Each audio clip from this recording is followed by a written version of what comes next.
21শে April 1976 সেনাপ্রধান ও উপপ্রধান সামরিক আইন প্রশাসক মেজর জেনারেল জিয়াউর রহমানের সভাপতিত্বে অনুষ্ঠিত জাতীয় অর্থনৈতিক পরিষদের নির্বাহী কমিটির সভায় দেশের 7টি থানার সর্বাত্মক উন্নয়নে 31 কোটি টাকার পল্লী উন্নয়ন প্রকল্প অনুমোদন করা হয়। আগামী 5 বছরে এই প্রকল্পগুলো বাস্তবায়ন করা হবে। দেশে এ ধরনের প্রকল্প এটিই প্রথম। বগুড়া ও ময়মনসিংহ জেলার 7টি থানার সর্বাত্মক উন্নয়ন এই প্রকল্পের আওতাভুক্ত। 21শে এপ্রিল 1977 বাংলাদেশের প্রেসিডেন্ট হিসেবে শপথ গ্রহণ করেন সেনাপ্রধান ও প্রধান সামরিক আইন প্রশাসক মেজর জেনারেল জিয়াউর রহমান। তার এই শপথ গ্রহণ অনুষ্ঠান ছিল অনাড়ম্বর। বিকাল 5:35 তিনি শপথ নেন বঙ্গভবনের ক্রেডেনশিয়াল হলে। শপথ অনুষ্ঠান পরিচালনা করেন প্রধান বিচারপতি A.B. Mahmud Hossain. Major general Ziaur Rahman বাংলাদেশের 7ম ও তরুণতম প্রেসিডেন্ট। তার বয়স 42। 21শে এপ্রিল 1978 জাতির উদ্দেশ্যে বেতার ও টেলিভিশনে দেওয়া ভাষণে আগামী 3রা জুন প্রাপ্তবয়স্কদের সরাসরি ভোটে প্রেসিডেন্ট নির্বাচন অনুষ্ঠিত হবে বলে ঘোষণা দিলেন প্রেসিডেন্ট জিয়াউর রহমান। তিনি বলেন, আগামী 24শে এপ্রিল থেকে রাজনৈতিক তৎপরতায় পর্যায়ক্রমে বিধিনিষেধ প্রত্যাহার করা হবে। দেশবাসীকে আশ্বাস দিয়ে প্রেসিডেন্ট বলেন, জনগণের সরাসরি ভোটে নির্বাচিত প্রেসিডেন্টের নেতৃত্বে রাষ্ট্র ব্যবস্থা সুষ্ঠুভাবে পরিচালিত হবে।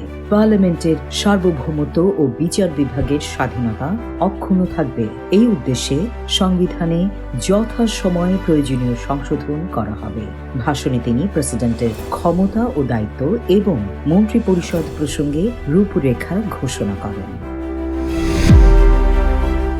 21শে এপ্রিল 1979 প্রেসিডেন্ট জিয়াউর রহমানের উদ্যোগ দেশে একটি চক্ষু ব্যাধি হাসপাতাল প্রতিষ্ঠার পরিকল্পনা গ্রহণ করে সরকার।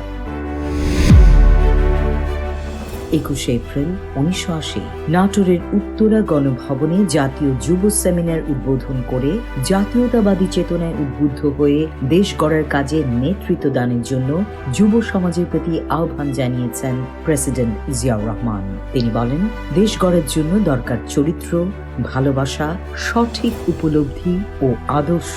প্রেসিডেন্ট বলেন, আজ দেশে উৎপাদনের রাজনীতির জোয়ার এসেছে।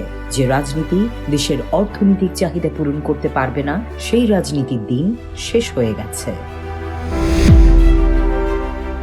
21শে এপ্রিল 1980 পুরনো গণভবনে পৌর চেয়ারম্যানদের উদ্দেশ্যে ভাষণ দানকালে পুরনো মানসিকতা পরিবর্তন এবং নিজ নিজ শহর ও নগর উন্নয়নে জনগণকে সঠিক নেতৃত্ব দানের আহ্বান জানান প্রেসিডেন্ট জিয়াউর রহমান। তিনি বলেন, নষ্ট করার মতো সময় আর আমাদের হাতে নেই। আমাদের জনগণের সমস্যা অনুধাবন করতে হবে এবং এসব সমাধানে আন্তরিক চেষ্টাও থাকা উচিত।